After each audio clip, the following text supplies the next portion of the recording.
Bonjour à tous, nous espérons que vous êtes très nombreux à prendre le rendez-vous de cette émission du mardi.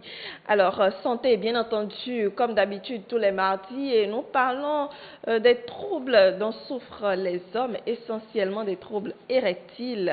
Nous parlons d'impuissance. Quel avenir pour le couple? Avec nos invités, nous allons essayer de voir comment est-ce qu'on peut gérer cette situation dans le couple ou bien même individuelle, tout simplement.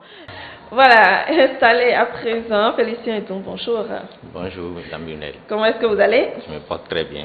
Merci d'être avec nous aujourd'hui. Ça fait quelque chose qu'on vous a vu avec nous. Vous êtes médecin. Et donc, nous avons démarré à échanger nos échanges donc, sur le thème du jour. Nous parlons donc de l'impuissance, l'une des dysfonctionnements érectiles qu'ont les hommes. Alors, cause à présent, docteur Edjon, parce que justement, vous avez essayé de décrypter un peu les différents facteurs qui peuvent induire à cela. Maintenant, explication sur davantage les causes, je veux dire. D'accord. Avant d'expliquer les causes, j'aimerais bien revenir sur le facteur âge. Oui. Parce qu'en fait, l'âge fixé à 40 ans dont on parle, en fait, c'est beaucoup plus lié au problème de la prostate. D'accord. Parce qu'on sait que quand on franchit la quarantaine, la prostate prend de volume et on a les petits signes des problèmes de prostate, ce qui fait que ça empêche, ça trouble le problème de l'érection. Mais généralement aujourd'hui, ce n'est plus le cas. Déjà à 30 ans, 35 ans, 36 ans, aujourd'hui, on a déjà des problèmes de prostate. Donc, ce qui fait que cet âge-là, c'est pour ça que je disais au début qu'il n'y avait pas un moment précis, on va vous dire que c'est vrai que le facteur âge intervient, plus l'âge avance, plus les troubles peuvent rapidement s'installer à cause des petites pathologies de la vieillesse qui sont là, qu'on va aborder plus tard. Très bien. Maintenant, je veux déjà qu'on fasse la différence entre problème d'érection et problème de la libido. Ce n'est pas la même chose. La libido, c'est l'envie d'aller au sexe. Je peux avoir envie d'aller au sexe et ne pas se mettre en érection. C'est là on parle des troubles de l'érection. C'est là on parle de l'impuissance. Le mot impuissance, en fait, pour nous autres, c'est peut-être dit, on n'arrive pas du tout à se mettre en érection. Alors que chez nous, c'est pas ça. C'est tout ce qui globe. Que ce soit l'érection n'est pas forte, que ce soit l'érection est molle, que ce soit incapacité totale de se mettre en érection, on met tout ça dans la catégorie de l'impuissance. Donc, si vous voulez faire la différence entre impuissance et faiblesse sexuelle, généralement, il n'y a pas une différence. L'impuissance englobe tout. Soit vous n'arrivez pas à vous mettre en érection de façon solide, soit carrément vous n'arrivez pas du tout. Donc, vous n'arrivez pas à faire les 2 heures. Du tout pas l'érection, mais c'est du tout pas. Ça ne se lève pas. Bon. 2 heures, c'est déjà beaucoup trop. Donc, c'est ça là qu'on met dans la catégorie de l'impuissance. Donc, faiblesse sexuelle, c'est que l'érection est molle ou l'érection n'est pas dure ou on n'arrive pas à tenir beaucoup trop longtemps, ça c'est bien flaccide. Ça, on pense que ça là c'est faiblesse sexuelle. Et que l'impuissance, c'est qu'on n'arrive pas du tout à se mettre en érection. Mais ce n'est pas le cas. L'impuissance sexuelle, ça englobe tout, que ce soit incapacité de maintenir ou de garder ou impossibilité de se mettre en érection. Ou même l'éjaculation précoce. Parce non, que non, l'éjaculation précoce, ça ne fait pas partie. Non. Ah, d'accord. Les rapports sexuels ont 5 phases ou 6 selon le sexe. Voilà. Chez l'homme et chez la femme, il y a ces différentes phases. Donc, il y a d'abord le désir, l'excitation, le maintien de l'érection en plateau, l'éjaculation qui est concomitante de l'orgasme, la période de réfraction et la période où l'homme ne peut plus se mettre en érection. Voilà. Donc, quand c'est comme ça, la phase éjaculation a ses problèmes également. Qu'on parle d'éjaculation précoce ou tardive. Mais la phase excitation et maintien de l'érection en plateau, c'est ça qui nous concerne aujourd'hui. C'est ça qui concerne généralement l'impuissance en griffe dont on parle. Donc ça n'a rien à voir avec l'éjaculation. Donc, si on veut savoir si on a une cause d'origine psychologique ou d'origine organique, c'est-à-dire que c'est une pathologie qui est derrière, il faut déjà commencer par voir les signes. On va essayer de mettre les deux en opposition pour que chacun, quand il commence à sentir les signes, peut déjà se penser que peut-être c'est une maladie j'ai derrière ou c'est juste un problème psychologique de stress qui est à l'origine. Donc, déjà, le début est souvent brutal quand c'est un problème psychologique. Hier, vous avez fait un bon rapport, aujourd'hui vous vous levez et rien du tout. Rien du tout. D'accord. Ça, c'est brutal. Alors que de l'autre côté, c'est petit à petit, vous allez déjà sentir des faiblesses sexuelles en griffe. Donc, vous sentez déjà que c'est pas dur, c'est faible progressivement, mais vous n'y tenez pas compte et un jour simplement, tout s'arrête. Ça veut dire qu'il y a une pathologie derrière qui augmente, qui avance et qui prend répercussion sur votre érection. Ensuite, il y a la libido. Quand c'est brutal, l'envie d'aller au sexe n'y est pas. Mais quand c'est une pathologie qui est derrière, vous avez envie d'aller, mais l'érection, ça ne vient pas. Ça ne vient pas. Si je prends l'érection spontanée qui est au cours de la nuit, chez les individus qui ont un début brutal, c'est-à-dire que c'est d'origine psychologique, dans la nuit aussi également, ils n'arrivent pas à se mettre en érection. Voilà. Mais quand c'est une pathologie, comme c'est une pathologie qui touche tous les processus, la personne n'arrive du tout. Elle peut avoir en dormant, parce que c'est spontané et qu'il ne se sous aucun contrôle, peut avoir la capacité de se mettre en érection pendant la nuit, mais quand il se lève pour dire qu'il veut passer à l'acte, ça descend. Donc la personne doit déjà se dire qu'il y a forcément une étiologie, il y a forcément une pathologie derrière qui est en train d'influencer sa libido. Ensuite, il y a, le plus souvent, on retrouve le facteur qui a déclenché chez celui qui a un problème psychologique. Peut-être c'est une dispute hier soir avant d'aller dormir, peut-être c'est un problème d'argent, tout ça là. On retrouve le facteur qui a déclenché. Alors que c'est une pathologie, il n'y a aucun facteur évident. Donc ça apparaît tout simplement progressivement et d'un coup, mais on ne se demande pas qu'est-ce qui pouvait entraîner si on ne le retrouve pas. Donc, déjà quand on fait l'examen de celui qui a problème psychologique, on ne voit rien, verra rien. Mais quand on prendra celui qui a une pathologie derrière, quand on commence les examens, les explorations, on retrouve d'office un élément derrière qui influence le processus en général. Donc, généralement, la cause psychologique, c'est beaucoup plus chez les jeunes. D'accord. Et le côté organique, c'est beaucoup plus chez les personnes âgées. Les personnes âgées. Plus l'âge avance, plus les pathologies commencent à s'installer et on a tous les personnes âgées qui entrent finalement dans quelle tranche d'âge? À partir déjà que vous avez une hypertension artérielle, même si vous avez 30 ans, vous êtes déjà exposé. Vous êtes déjà personne âgée. Vous êtes déjà personne âgée. Côté maladie, parce qu'aujourd'hui la maladie ne connaît plus maintenant l'âge. Oui. Ça apparaît seulement si vous êtes exposé, si vous avez les facteurs de risque, ça apparaît automatiquement chez vous. Donc c'est ce qui est important, un mode d'hygiène et vie sain peut-être peut permettre à éviter toutes ces pathologies de l'âge avancé et aussi d'éviter les problèmes de la libido. Parlons de mode de vie sain. Il faut dire également que l'alcoolisme et l'obésité sont des facteurs, sont des causes. Et donc pour des personnes qui sont accros à l'alcool, pour des personnes qui sont obèses, elles doivent savoir qu'elles font un nid à l'impuissance sexuelle et se prémunir de ça. Très bien, c'est bien. Donc voilà, donc lorsqu'on sait déjà la différence entre les deux, on peut maintenant aborder les causes qui peuvent être d'origine psychogène ou d'origine organique. Donc d'origine psychogène, on cite déjà pêle-mêle. Donc vous avez déjà quelqu'un qui a la peur de ne pas arriver à faire le rapport sexuel comme il le faut. Déjà peut l'envoyer. Oui, l'angoisse de performance. L'angoisse de la performance peut vous envoyer dans le décor automatiquement. Ça, c'est d'origine psychogène et avec un peu plus de mise en confiance de son partenaire, ça peut recommencer. Un homme ne devrait pas avoir peur, hein, n'est-ce pas? Il ne devrait pas avoir peur des facteurs, mais ça dépend du partenaire. Quand on a parlé de la phobie, les phobies, quand quelqu'un a une phobie de se présenter devant une belle femme, quand il voit une belle femme, il ne pourra pas se mettre en érection. Ah bon? Oui. Il y a des hommes comme ça. Quand ils voient une belle femme, donc ça fait partie des facteurs, de ce qui donne les causes psychologiques. Il y a l'anxiété, la dépression, les troubles de l'humeur. Tout ça là en fait partie. Et aussi quand vous avez dans un foyer qu'il y a tout le temps des conflits et que entre madame et monsieur, ce n'est pas du tout l'entente. Parfois, ça ne prend pas. Mais quand le monsieur sort, il est dehors. Tout va bien. Alors, tout va bien, très bien même. Donc, il y a aussi les facteurs socio-économiques. Ça, je tiens vraiment à expliquer ces phénomènes pour que les femmes comprennent pourquoi quand les hommes ont un peu d'argent dans la poche, ils ne restent pas à la maison. D'accord, c'est intéressant. Oui, il faut comprendre que quand l'homme a un problème d'argent, c'est un problème qui bloque ses réflexes. À cause du stress, à cause de tout ce qu'il a en tête, en train de ruminer comment trouver l'argent pour nourrir tout ça là. Quand l'argent vient d'un coup comme ça, le bonheur que ça procure lève totalement le blocage. Et que si la femme à la maison n'est pas du genre, alors que vous savez bien, quand l'homme veut, il a passé un moment difficile et qu'il se retrouve un peu mieux, la seule chose qu'il veut aller faire là, c'est le sexe. Mais pourquoi pas à la maison? Oui, justement. En fait, vous pensez que peut-être parce que quand vous avez votre homme a envie, vous lui donnez, c'est ça qui est suffisant. Non, c'est pas vrai. Comment vous donnez? Très bien. C'est important. La manière de La faire. manière de faire, c'est important pour un homme. Si c'est parce que comme monsieur veut vous lui donner, il fait, il se lève. Si c'est comme ça, quand le monsieur aura un peu l'argent, il a envie de faire des choses de folie, en griffe. Il va pas rester à la maison.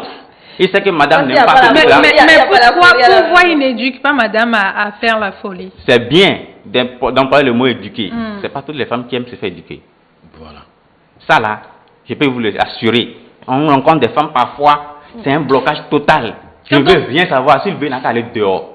Quand on connaît, on cherche une femme en fonction. Au départ, ça peut être ça. Peut-être aussi ça peut être ça au départ. Mais après la maternité 1-2, elle ne sait pas qu'il y a un problème. Elle-même, en elle-même, ne pense pas que c'est un problème. Alors que c'est un problème. Alors que si vous voulez avoir un homme heureux tout le temps, joyeux tout le temps, au top de sa capacité intellectuelle, pour pouvoir donner des fruits dehors dans son boulot, il faut le servir. Vous devez apprendre à le maintenir. C'est valable pour les femmes. Oui, si le moment nous permet, peut-être après une autre émission, pour venir parler de la femme, on va en parler de long en large. Donc voilà les facteurs d'origine psychologique en réalité qui rentrent dans le processus de troubles psychologiques qui empêchent l'érection. Maintenant, si on rentre dans la catégorie des organiques, les pathologies qui peuvent vous donner, c'est tout un... Il y a une large palette. Une large palette. Si on doit aborder peut-être un à un, on ne va pas quitter ici aujourd'hui. Mais on va essayer de regrouper catégorie par catégorie. Déjà, on commence par les problèmes, ceux qui ont fait des accidents. D'accord. Qui ont une fracture du bassin ou qui ont une fracture de la colonne vertébrale. Parce que le processus de l'érection est un relais au niveau de la vertèbre lombaire L1 et L2. Si vous cassez ces vertèbres-là, vous risquez de ne plus pouvoir jamais se mettre en érection. Donc, ces causes traumatiques qui peut être au niveau du bassin, que ce soit au niveau de la colonne vertébrale, ou qui touchent la moelle épinière. La moelle épinière, c'est l'essence de tout l'être humain même. Si vous touchez une partie de la moelle épinière, vous aurez forcément une partie de votre corps qui aura des problèmes. Et si c'est le niveau qui gouverne l'érection, vous allez avoir une panne d'érection. Et ça là, c'est permanent quand c'est une lésion traumatique. Vous allez constater que c'est permanent. C'est là on parle généralement même d'impuissance, c'est qu'il est incapable de se mettre en érection. Et c'est irréversible. Donc dans ces cas-là, il n'y a pas grand-chose à faire. Il n'y a pas grand-chose à faire. Peut-être à l'accompagnement, tout ça là, les rééducations. Peut-être ça peut un peu s'améliorer, mais dans le cas contraire, souvent, ça ne s'améliore pas. Là, on est obligé de passer aux implants, aux injections permanentes pour pouvoir permettre à la personne de se mettre en érection pour satisfaire sa conjointe. Ou son conjoint. Très bien. Donc, quand on quitte les causes traumatiques, on va venir au niveau des causes vasculaires. Les causes vasculaires, c'est tout ce qui a rapport avec la circulation sanguine dans le sang. Et quand on parle de la circulation sanguine, on parle en même temps du cœur. Et là, c'est là on va venir une facteur que celle qui est en face de moi, c'était tout à l'heure. Quand vous avez l'obésité, votre poids, vous avez un excès de poids, forcément vous avez déjà un facteur de risque cardiovasculaire qui va influencer la circulation sanguine parce que vous devez savoir que l'érection c'est un problème de circulation sanguine. C'est le niveau où la circulation sanguine même devient très intense. Si vous voulez avoir une érection normale, tout ce processus va se déclencher, ça va faire afflux du sang au niveau du pénis, ce qui va permettre la rigidité du pénis et permettre l'acte jusqu'à la fin. Si le sang ne vient pas comme il le faut, forcément votre érection sera molle ou sera impossible de se mettre en érection. Donc les facteurs de risque cardiovasculaire, que ce soit l'âge qui avance, que ce soit le problème de surpoids, que ce soit le problème de la tension, que ce soit le problème de sédentarité, vous êtes un boulot que c'est tout le temps vous êtes assis et que vous ne faites pas des activités physiques régulières, forcément vous allez avoir des répercussions au niveau de votre vie sexuelle. Donc tous les facteurs qui englobent le problème de tension, diabète, tout ça là également fait partie. Le diabète c'est un premier élément qui finalement aboutit à un problème de trouble de la libido, de l'érection, à cause de tous les panoplies de mécanismes, à cause de l'insuline, tout ça là, ça fait qu'en fait il y a des dépôts de petites graisses au niveau des plaques, au niveau des artères, et qui bouchent un peu la circulation sanguine qui est à l'origine d'un problème d'incapacité de se mettre en érection. Donc, lorsque on quitte au niveau des causes vasculaires, il y a aussi, pour ne pas oublier, chez nous en Afrique, il y a aussi une cause important, la cause où la femme sait comment garder son homme à la maison. Quand il sort, il n'arrive pas à se mettre en érection.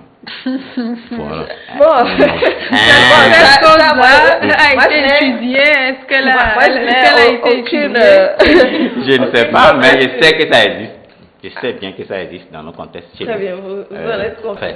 Quand j'étais sur les causes endocriniennes, quand on dit il y a des causes endocriniennes, ce sont tout ce qui a rapport avec les hormones. Généralement, premier chef de l'œuvre, c'est le diabète. Ensuite, on a les problèmes d'hypogonadisme, c'est-à-dire il y a certains hommes, écoutez bien, qui ont un problème de sécrétion de testostérone, l'hormone masculin. Un manque ou bien un manque, où il sécrète, mais la fraction libre n'est pas importante pour permettre à ce que la libido soit au top des niveaux. Ces gens d'hommes, en réalité, ne sont presque pas souvent en érection, même s'ils voient une femme nue, ils ne se mettront pas en érection. Il faudra des situations particulières, précises, avant que l'érection ne vienne. Et généralement, ce sont ces hommes qui font toujours la morale aux autres. Généralement. Et c'est quand je rencontre ces gens de personnes qui commencent à faire la morale, ils savent déjà en même temps qu'ils souffrent d'une pathologie. Et imaginez-vous, ces gens d'hommes, quand on réussit à lever le blocage de leurs problèmes de sexualité, c'est équitable sur toutes les femmes du quartier. Vous allez entendre, et il n'était pas comme ça avant. Qu'est-ce qui s'est passé? Qu'est-ce qu'il est devenu? Il est devenu. C'est parce que hier, elle avait un problème. Et il s'est caché derrière ça pour pouvoir être devant pour donner morale à tout le monde. Non, on ne peut pas se mettre en élection. Quand on dit aux femmes de ne pas s'habiller de façon dénudée, le réflexe sexuel chez l'homme est déclenché par la vue. La vue envoie directement les signaux, je vous ai dit que c'est sur le involontaire. Oui. Le processus est déclenché, l'homme se met en érection d'abord. Ça c'est normal.